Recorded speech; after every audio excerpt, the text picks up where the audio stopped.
नमस्कार साथियों, जैसा कि हमने पिछले वीडियो में पढ़ा वाक्य विचार, और वाक्य विचार में मुख्यतः हम पढ़ रहे थे वाक्य के मुख्यतः अंग और उसके बाद वाक्य के प्रकार। अब देखो, हम पिछले वीडियो में पढ़ रहे थे रचना के आधार पर वाक्य, रचना के आधार पर वाक्य। तो रचना के आधार पर वाक्य में मैंने पिछले वीडियो में बताया था कि रचना के आधार पर वाक्य 3 प्रकार के होते हैं। कितने प्रकार के? 3 प्रकार के। अब ये 3 प्रकार के होते कौन कौन से हैं, अब इनको समझना है एक एक करके। देखो, सबसे पहले नंबर फर्स्ट पे है साधारण वाक्य। कैसा वाक्य? साधारण वाक्य। नंबर 2 पे है संयुक्त वाक्य। नंबर 2 संयुक्त वाक्य।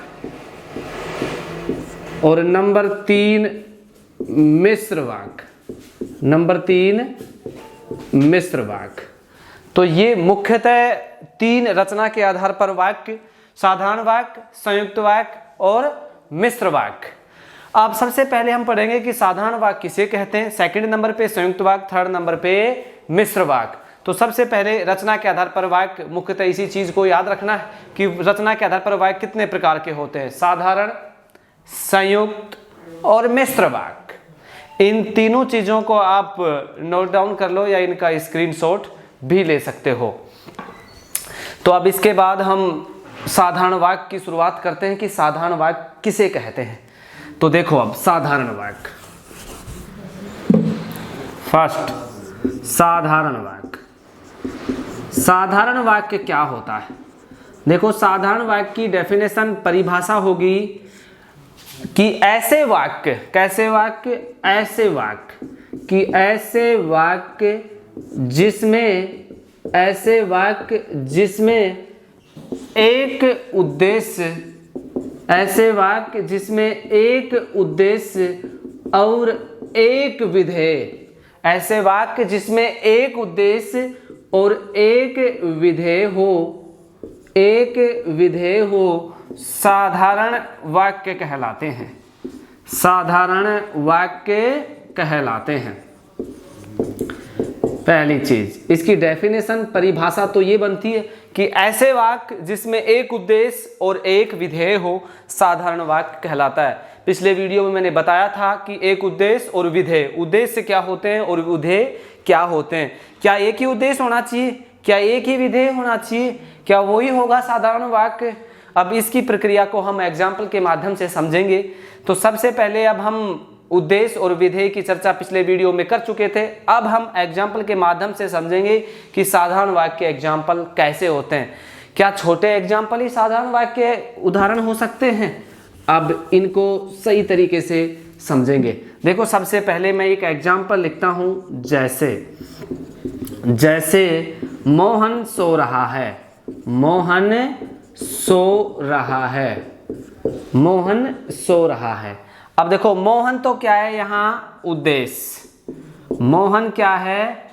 उद्देश्य। सो रहा, ये सब क्या है? विधेय। ये सब क्या है? विधेय। जिस वाक्य में एक उद्देश्य और एक विधेय हो, वो साधारण वाक्य होते हैं। क्या ऐसे एग्जाम्पल ही साधारण वाक्य होते हैं? नहीं, और अलग प्रक्रिया होती है साधारण वाक्यों की भी। क्या एक से अधिक उद्देश्य वाक्य में आए, एक से अधिक उद्देश्य वाक्य में आए और एक ही विधेय की भूमिका को निभाएं, वो भी साधारण वाक्य होते हैं। और एक प्रक्रिया से समझते हैं इनको। देखो, मुख्यतः साधारण वाक्य में आपको एक चीज याद रखना बहुत ज्यादा जरूरी है कि साधारण वाक्य में मुख्य रूप से एक ही समापिका क्रिया होती है। एक ही समापिका क्रिया होती है। किसमें? साधारण वाक्य में। अब समापिका क्रिया, अब ये समापिका क्रिया क्या होती है कि मुख्यतः उसमें एक ही क्रिया होती है, समापिका क्रिया। एक से ज्यादा क्रियाओं का बोध जिसमें नहीं हो, वो ही होता है साधारण वाक्य। अब इसको हम उस और एग्जाम्पल, थोड़े कठिन एग्जाम्पल से समझते हैं। क्या वो भी साधारण वाक्य हो सकते हैं?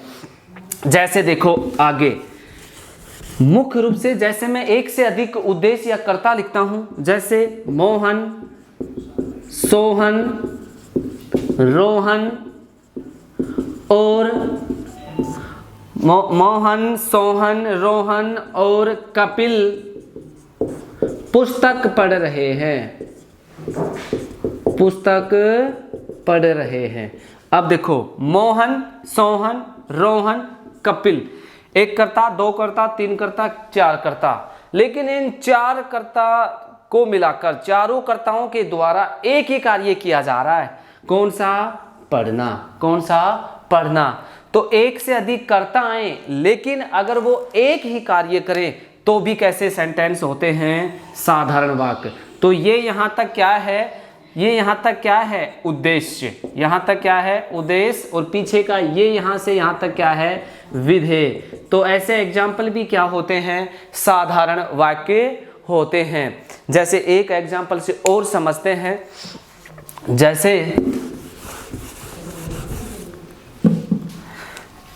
जैसे कि बूढ़े लोग सुंदर दिखने के लिए, बूढ़े लोग सुंदर दिखने के लिए फेस वॉश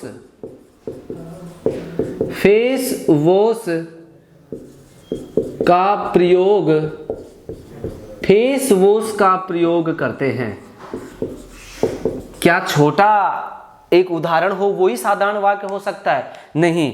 एक चीज याद रखनी है कि जिसमें मुख्य रूप से एक ही क्या हो? समापिका क्रिया हो। अब एक ही समापिका हो की क्रिया है इसमें कि फेस वॉश का प्रयोग करते हैं, करना। बूढ़े लोग सुंदर दिखने के लिए फेस वॉश का प्रयोग करते हैं। मुख्य रूप से बूढ़े लोग, ये से यहाँ तक क्या है? उद्देश्य। और लास्ट सीधा सुंदर दिखने के लिए फेस वॉश का प्रयोग करते हैं, ये सब क्या है? विधेय। तो जिस वाक्य में एक उद्देश्य और एक विधेय हो वो सब क्या होते हैं? साधारण वाक्य होते हैं। लेकिन मुख्यतः इसमें एक चीज याद रखनी है कि मुख्य रूप से एक ही इसमें समापिका क्रिया का बोध होता है। तो एक ही समापिका क्रिया है, इसमें प्रयोग करते हैं। जैसे एक अगले एग्जाम्पल से और समझते हैं साधारण वाक्यों को। तो साधारण वाक्य और किसे कहते हैं? देखो समझो आगे।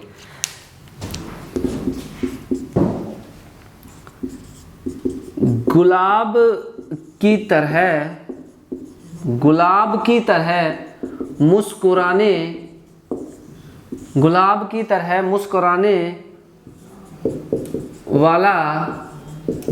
तरह मुस्कुराने वाला मैं सदैव छात्रों को हंसाता रहता हूँ। मैं छात्रों को हंसाता रहता हूँ। आप देखो इसमें वाक्य में जो दो अंग पढ़े थे, उद्देश्य और विधेय, दोनों प्रक्रियाओं को एक बार फिर तरीके से समझते हैं। देखो, गुलाब की तरह मुस्कुराने वाला मैं सदैव छात्रों को हंसाता रहता हूँ। एक ही समापिका क्रिया है, लास्ट में हंसाता रहता हूँ। इस वजह से कैसा एग्जाम्पल है? साधारण एग्जाम्पल। अब देखो, गुलाब की तरह मुस्कुराने वाला मैं, यहाँ तक उद्देश्य कहाँ तक है और विधेय कहाँ तक है? उद्देश्य क्या होता है? जिसके बारे में बातें की जाए। बातें किसके बारे में की जा रही हैं? मेरे बारे में, मैं। तो सदैव छात्रों को हंसाता रहता हूं। तो अब देखो, इसमें गुलाब की तरह मुस्कुराने वाला मैं सदैव छात्रों को हंसाता रहता हूं। तो यहां तक गुलाब की तरह मैं मुस्कुराने वाला, ये यहां से यहां तक क्या है? उद्देश्य। ये यहां से यहां तक क्या है? उद्देश्य। और सदैव छात्रों को हंसाता रहता हूं, ये यहां से यहां तक क्या है? विधेय। तो ये एग्जाम्पल के माध्यम से समझा हमने कि मुख्यतः उद्देश्य और विधेय जहां आ जाएं, लेकिन एक से ज्यादा उद्देश्य आ जाएं, लेकिन उनके द्वारा एक ही समापिका क्रिया का बोध हो, तो वो कैसे वाक्य होते हैं? साधारण वाक्य होते हैं। कैसे वाक्य होते हैं? साधारण वाक्य होते हैं। तो उनमें मुख्यतः उद्देश्य और विधेय की प्रक्रिया को भी इस प्रकार से समझा जा सकता है। तो ये तो था साधारण वाक्य। यहाँ से इन सभी चीजों को आप नोट डाउन करना या इसका स्क्रीनशॉट भी ले सकते हो। तो अब नंबर 2 पे पढ़ेंगे अपन साधारण वाक्य के बाद। नंबर 2 पे आता है संयुक्त वाक्य। अब संयुक्त वाक्य को मुख्य रूप से संश्लिष्ट वाक्य भी कहा जाता है। अब नंबर 2 पे पढ़ेंगे संयुक्त वाक्य। नंबर 2 संयुक्त वाक्य।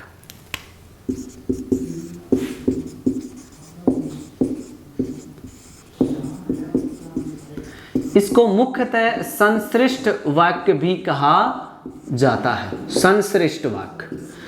तो देखो संयुक्त वाक्य, संयुक्त का ही अर्थ हो गया जोड़े के रूप में, जहां दो वाक्य जोड़े के रूप में आए और किसके द्वारा जोड़े जाएं, मुख्यतः किसी न किसी अव्यय या समुच्चय बोधक अव्यय के द्वारा जो जोड़े जाएं, कैसे वाक्य कहलाते हैं, संयुक्त वाक्य कहलाते हैं। कैसे वाक्य कहलाते हैं, संयुक्त वाक्य। तो क्या इसकी डेफिनेशन बनेगी, इनकी डेफिनेशन को समझा जाएगा।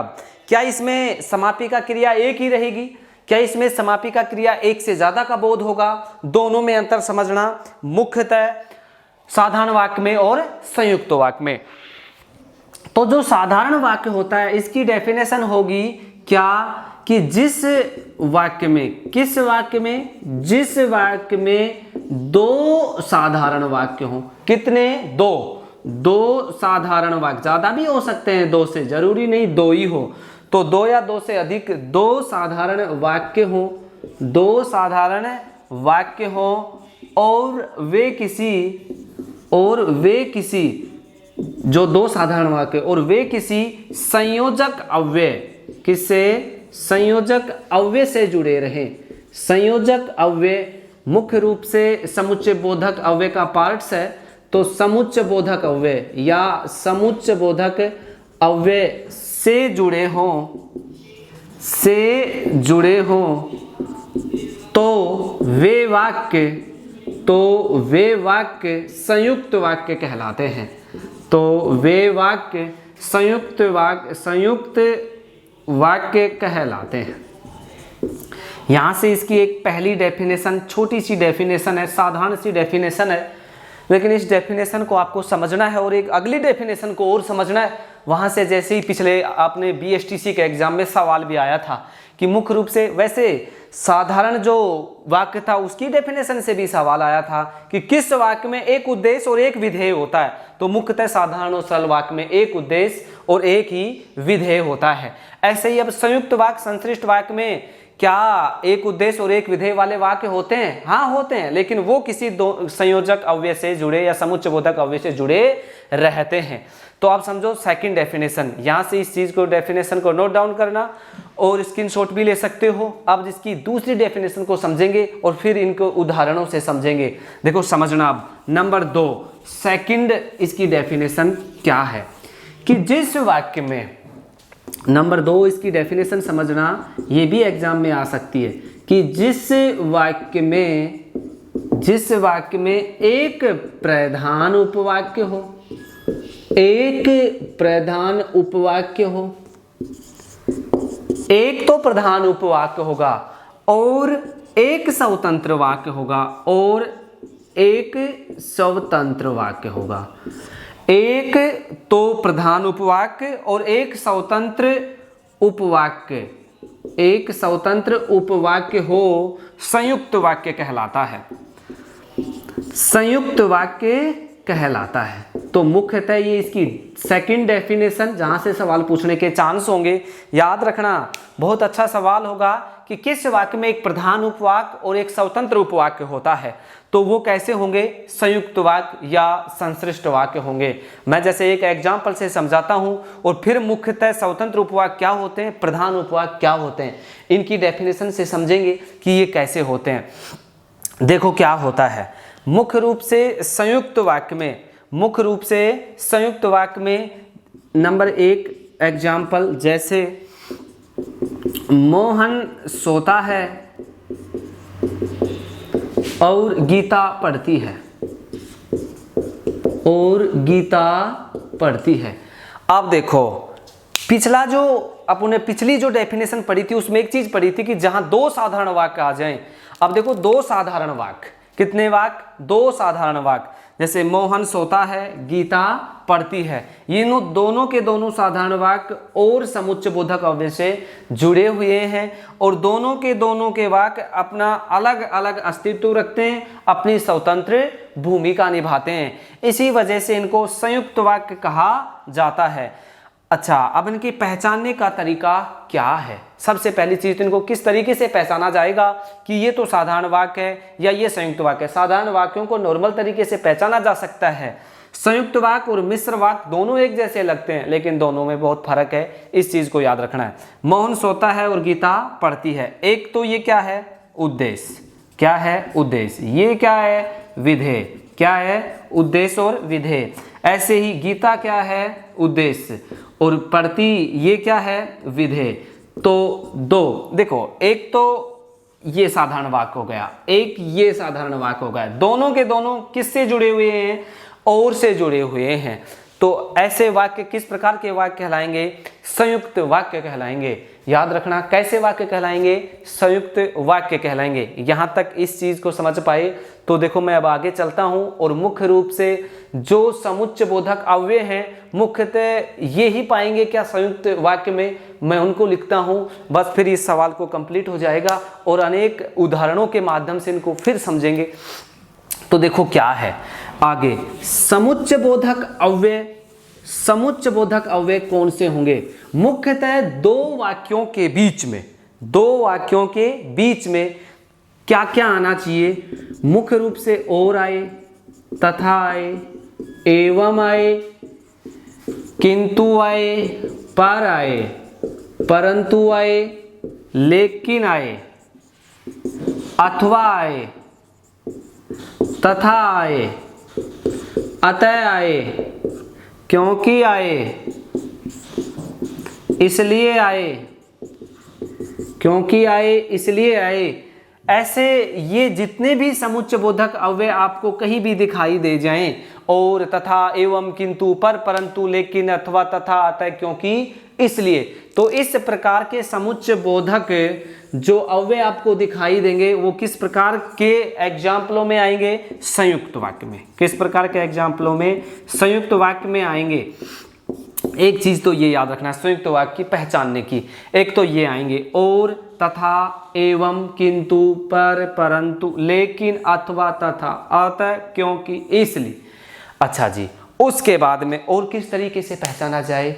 और एक साधारण सा तरीका है। नंबर फर्स्ट ये तरीका पहचानने का। नंबर सेकंड, जो दोनों वाक्य आए, दोनों वाक्य कैसे होते हैं? स्वतंत्र। किस प्रकार के होते हैं? स्वतंत्र वाक्य होते हैं। तो इनको किस हिसाब से समझा जाएगा कि ये स्वतंत्र वाक्य है? देखो इधर समझना, दोनों वाक्यों में आपस में अलग अलग से प्रश्न करना। अब प्रश्न किससे किया जा सकता है? प्रश्न मुख्य रूप से क्या, कौन, कब, किसको, किसको, किन्होंने, किनसे, ये सब क्या है? प्रश्न बोधक अव्यय है। इस वजह से इनसे प्रश्न किया जा सकता है। तो जैसे मैं एक एग्जाम्पल लिखता हूं, दोनों से प्रश्न करता हूं और दोनों का उत्तर आना चाहिए। जब दोनों का उत्तर अलग अलग से आ जाएगा तो ही कैसा वाक्य हो जाएगा? संयुक्त वाक्य हो जाएगा। जैसे बादल छाए, बादल छाए और वर्षा हुई, बादल छाए और वर्षा हुई। देखो बादल छाए और वर्षा हुई, तो देखो बादल छाए, क्या छाए? बादल। तो ये तो उत्तर मिल गया अपन को यहीं से, क्या छाए? बादल छाए। क्या हुई? वर्षा हुई। इसका भी उत्तर मिल गया। जब दोनों का स्वतंत्र उत्तर मिल जाए, दोनों का उत्तर प्रश्न बोधक से मिल जाए, एक का दूसरे पे निर्भर नहीं हो, तो वही वाक्य कैसे कहलाते हैं? संयुक्त वाक्य कहलाते हैं, या जिनको संश्लिष्ट वाक्य भी कहा जाता है।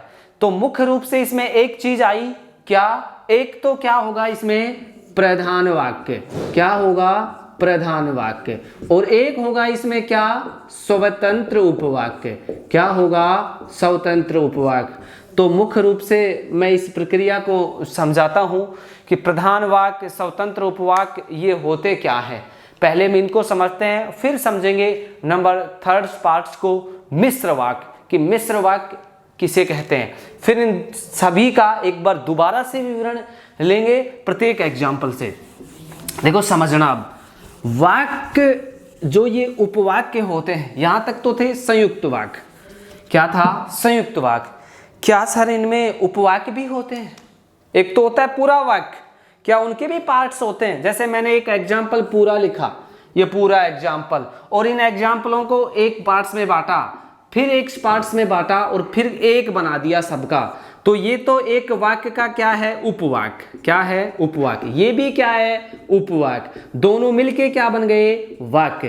तो ऐसे ही क्या उपवाक्य भी होते हैं, होते हैं। देखो इधर, अब इधर समझना, उपवाक्यों को आप मिश्र वाक्यों में पढ़ोगे और संयुक्त वाक्य में फिर दोबारा से पढ़ेंगे, तो इस वजह से पहले मैं क्या पढ़ाता हूं आपको, उपवाक्य। तो मुख्य रूप से उपवाक्य क्या होते हैं, इनको समझना बहुत ज्यादा जरूरी है। यहीं से सवाल आता है कि किस प्रकार का उपवाक्य है। तो देखो अब इधर नंबर फर्स्ट, उपवाक्य। उपवाक्य क्या होते हैं और ये कितने प्रकार के होते हैं। देखो, उपवाक्य मुख्य रूप से वो होते हैं जो एक वाक्य दूसरे वाक्य के ऊपर निर्भर रहते हैं। वाक्य दूसरे वाक्य के बिना पूरा नहीं होता, वो ही क्या होते हैं, उपवाक्य होते हैं। तो मुख्यतः उपवाक्य कितने प्रकार के होते हैं, 3 प्रकार के होते हैं। कितने प्रकार के होते हैं, 3 प्रकार के। तो मुख्यतः 3 प्रकार के उपवाक्यों में से सबसे पहला, नंबर फर्स्ट, पहला उपवाक्य है कौन सा, प्रधान उपवाक्य। कौन सा, प्रधान उपवाक्य। कौन सा है, प्रधान उपवाक्य। एक तो होता है प्रधान उपवाक्य। नंबर दो होता है कौन सा, स्वतंत्र उपवाक्य। कौन सा होता है, स्वतंत्र उपवाक्य। कैसा होगा, स्वतंत्र उपवाक्य। और एक नंबर थर्ड होगा कौन सा, आश्रित उपवाक्य। कैसा, आश्रित उपवाक्य। 3 प्रकार के वाक्य होते हैं, इस चीज को याद रखना। एक तो प्रधान उपवाक्य होता है, प्रधान उपवाक्य के ऊपर जो आश्रित होते हैं वो होता है स्वतंत्र उपवाक्य। कैसे वाक्य, स्वतंत्र उपवाक्य। आश्रित उपवाक्य क्या होते हैं, प्रधान उपवाक्य के ऊपर ही क्या होते हैं, आश्रित होते हैं। एक तो होता है प्रधान, एक होता है स्वतंत्र, एक होता है आश्रित उपवाक्य। तो मैं तीनों को अलग अलग एग्जाम्पलों के माध्यम से समझाता हूं कि कौन सा तो प्रधान उपवाक्य है, कौन सा स्वतंत्र उपवाक्य है, कौन सा आश्रित उपवाक्य है। आप समझो एक एक करके कि प्रधान उपवाक्य क्या होते हैं। ठीक है, तो सबसे पहले मैं प्रधान उपवाक्य के बारे में बताता हूं। तो इस चीज को लिखना आप, एक सवाल बहुत मोस्ट बनता है कि उपवाक्य कितने प्रकार के होते हैं। वाक्य तो मुख्यतः 3 प्रकार से होते हैं रचना के आधार पर, तो उपवाक्य भी कितने प्रकार के होते हैं, 3 ही प्रकार के होते हैं। अब इस चीज को आपको याद रखना है। तो देखो, प्रधान उपवाक्य। अब प्रधान उपवाक्य क्या होते हैं। प्रधान उपवाक्य का अपना खुद का अस्तित्व होता है। प्रधान उपवाक्य का अपना खुद का एक अस्तित्व होता है। प्रधान उपवाक्य में मुख्य रूप से उद्देश्य और क्रिया का बोध रहता है, वही होते हैं मुख्यतः प्रधान उपवाक्य। जैसे मैं एक एग्जांपल से समझाता हूं कि नरेंद्र मोदी ने कहा कि आत्मनिर्भर बनो। देखो अब इधर ध्यान दो, नरेंद्र मोदी ने कहा कि आत्मनिर्भर बनो। देखो यहां कह कौन रहा है, नरेंद्र मोदी जी ने कहा। तो ये से यहां से यहां तक क्या है, नरेंद्र मोदी जी ने कहा, ये तो क्या है, प्रधान उपवाक्य। प्रधान मुख्य, जिसमें जो कुछ भी कहता है। अब इसी के ऊपर ये क्या है, आत्मनिर्भर बनो। ये भी क्या है, कैसा वाक्य, ये किसके ऊपर निर्भर है, प्रधान नरेंद्र मोदी जी के ऊपर। तो आत्मनिर्भर बनो, ये किस प्रकार का वाक्य है, आश्रित। कैसा है, आश्रित उपवाक्य। अब देखो स्वतंत्र, ये मुख्यतः स्वतंत्र उपवाक्य या संयुक्त वाक्य क्यों नहीं हो सकता, समझना इधर। मुख्य रूप से मैंने बताया था कि संयुक्त वाक्य में तो क्या होता है, 2 वाक्य होते हैं, दोनों वाक्यों के बीच में किसी योजक या समुच्चयबोधक अव्यय का प्रयोग किया जाता है और मुख्यतः उन दोनों का उत्तर अपने आप आता है, प्रश्न करने के बाद दूसरे पर निर्भर नहीं होता है। तो वो होते हैं किस प्रकार के वाक्य, संयुक्त वाक्य। तो अब इधर समझेंगे इसको कि ये संयुक्त है या नहीं है। नरेंद्र मोदी जी ने कहा, नरेंद्र मोदी जी ने क्या कहा, नरेंद्र मोदी जी ने क्या कहा कि आत्मनिर्भर बनो। तो ये सेंटेंस कि आत्मनिर्भर बनो किसके ऊपर आश्रित है, नरेंद्र मोदी जी के ऊपर। किसके ऊपर, नरेंद्र मोदी जी के ऊपर आश्रित है। इस वजह से ये किस प्रकार का सेंटेंस है किस प्रकार का सेंटेंस है ये? आश्रित उपवाक्य। कहां से कहां तक का आश्रित उपवाक्य होगा? कि आत्मनिर्भर बनो। यहां से यहां तक का किस प्रकार का सेंटेंस? आश्रित उपवाक्य। प्रधान उपवाक्य कहां से कहां तक का? प्रधान उपवाक्य नरेंद्र मोदी जी ने कहा। ये यहां से तो प्रधान उपवाक्य और यहां से लेकर आश्रित उपवाक्य। तो मुख्य रूप से ये तो थी यहाँ की प्रक्रिया कि प्रधान उपवाक्य क्या होता है, आश्रित उपवाक्य क्या होता है। देखो अब इधर मुख्य रूप से ये थे उपवाक्य, प्रधान उपवाक्य और आश्रित उपवाक्य। एक स्वतंत्र उपवाक्य, स्वतंत्र उपवाक्य ने अपने संयुक्त वाक्यों में पढ़ा। स्वतंत्र उपवाक्य कहाँ पढ़ा आपने? संयुक्त वाक्यों में पढ़ा। अब संयुक्त वाक्य में कैसे होते हैं स्वतंत्र उपवाक्य? ये प्रधान उपवाक्य है, ये आश्रित उपवाक्य है। क्यों है आश्रित उपवाक्य? जो प्रधान उपवाक्य के ऊपर ही क्या हो? आश्रित हो, अपना खुद का अलग अस्तित्व नहीं रखते हो, एक के ऊपर दूसरा निर्भर हो, वो ही क्या होता है? आश्रित होता है। स्वतंत्र क्या होता है? अपना खुद अलग स्वतंत्र होते हैं, किसी दूसरे के ऊपर निर्भर नहीं होते। समझना, जैसे एक एग्जाम्पल के माध्यम से समझा जाए तो इसको समझा जाएगा। जैसे कपिल पुस्तक पढ़ता है, कपिल पुस्तक पढ़ता है और हेमंत घूमने जाता है, और हेमंत घूमने जाता है। देखो अब इधर ध्यान दो, प्रधान उपवाक्य। प्रधान उपवाक्य वो होते हैं जो वाक्य में जिसके बारे में जो कुछ कहा जाता है। तो देखो अब इधर ध्यान दो, अब इसमें क्या होता है इसके बाद? कपिल पुस्तक पढ़ता है, हेमंत घूमने जाता है। तो मुख्यतः कपिल पुस्तक पढ़ता है, हेमंत घूमने जाता है। दोनों अपना अलग अलग अस्तित्व रखते हैं, दोनों का प्रश्न किया जा सकता है अपने अपने माध्यम से। कौन पुस्तक पढ़ता है? कपिल पुस्तक पढ़ता है। कपिल क्या पढ़ता है? पुस्तक पढ़ता है। उत्तर मिल गया किसी ना किसी से, अपना अलग अस्तित्व रखते हैं। तो क्या ये प्रधान उपवाक्य है? नहीं। क्या ये स्वतंत्र उपवाक्य है? हाँ। किस प्रकार का वाक्य है? स्वतंत्र उपवाक्य। किस प्रकार का? स्वतंत्र उपवाक्य। ऐसे ही देखो, और हेमंत घूमने जाता है, और हेमंत घूमने जाता है, और हेमंत जब घूमने जाता है तो कौन घूमने जाता है? हेमंत घूमने जाता है। तो ये भी किस प्रकार का वाक्य है? स्वतंत्र उपवाक्य। देखो प्रश्न करना है, प्रश्न करना है, और प्रश्न अगर अलग अलग अपना अस्तित्व रखते हो, एक सेंटेंस दूसरे सेंटेंस पर निर्भर नहीं होता हो, वो होते हैं स्वतंत्र उपवाक्य। प्रधान उपवाक्य अगर आश्रित उपवाक्य अगर प्रधान उपवाक्य के ऊपर निर्भर हो, जिसमें मुख्यतः एक उद्देश्य, एक विधेय हो, और उसके बाद में आने वाला सेंटेंस अपना उत्तर प्रधान उपवाक्य के ऊपर निर्भर करता हो, तो वो तो होता है प्रधान उपवाक्य। और बाद में आने वाला उपवाक्य होता है, वो क्या होता है? आश्रित उपवाक्य होता है। तो अब इन सब की प्रक्रियाओं को विस्तृत रूप से हम पढ़ेंगे। किस में? मिश्र वाक्य में। मिश्र वाक्य के बारे में चर्चा करेंगे अगली क्लास में।